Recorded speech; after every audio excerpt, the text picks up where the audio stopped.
فرانشيسكو توتي أحد أعظم لاعبي كرة القدم الإيطاليين، ولد في 27 من سبتمبر عام 1976 في روما. بدأ مسيرته الاحترافية مع نادي روما عام 1993 واستمر في اللعب لصالح الفريق لمدة 25 عاماً، مما جعله رمزاً للوفاء والإخلاص في عالم كرة القدم.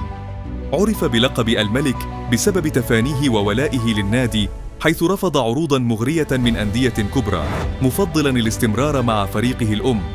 خلال مسيرته حقق فرانشيسكو توتي العديد من الألقاب، بما في ذلك الدوري الإيطالي وكأس إيطاليا، كما حصل على جوائز فردية عديدة، منها جائزة أفضل لاعب في إيطاليا.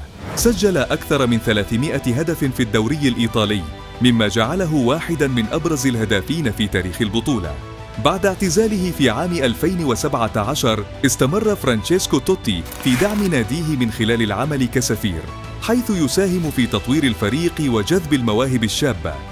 تعتبر قصة فرانشيسكو توتي مثالاً ملهماً للأجيال الجديدة من اللاعبين، حيث تظهر أهمية الولاء والانتماء في عالم يتسم بالتغيير السريع.